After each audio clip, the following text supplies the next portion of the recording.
torí bọ́mọ òkú ṣe lu ọ̀kan nínú wọn lálùbami àwọn dókítà bẹ̀rẹ̀ ìyanṣẹ́lódì ní Kwara lọ́jọ́ Ẹtì Friday ọgbọ̀njọ́ oṣù kejìlá ọdún yìí ní ẹgbẹ́ àwọn dókítà nílé ìwòsàn olùkọ́ni fásitì Ìlọrin University of Ilorin Teaching Hospital Association of Resident Doctors ARD bẹ̀rẹ̀ ìyanṣẹ́lódì ọlọ́jọ́ márùn-ún láti fi àìdùnnú wọn hàn sí bí ọmọ Alhaji Saliu tó kú sọ́sibítù wọn ṣe lu dókítà lálùbami. Tẹ́ ò bá gbàgbé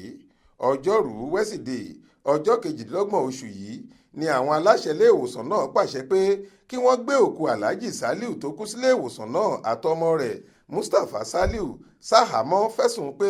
ọmọ náà lu dókítà kan lálùbami ó ní kò tètè tọ́jú bàbá náà tó fi kú ṣùgbọ́n wọ́n ti padà yọ̀ǹda òkú náà lẹ́yìn tọ́wọ́ tẹ Mustapha.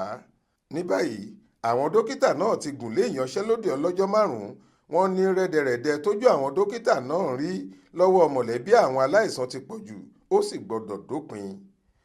Àwọn dókítà ọ̀hún ni wọ́n gbé onírúurú pátákó tí wọ́n kọ àkọlé oríṣiríṣi bíi ARD ẹ jìnnà sí wàhálà, ẹ̀mí àwa òṣìṣẹ́ elétò ìlera ṣe kókó,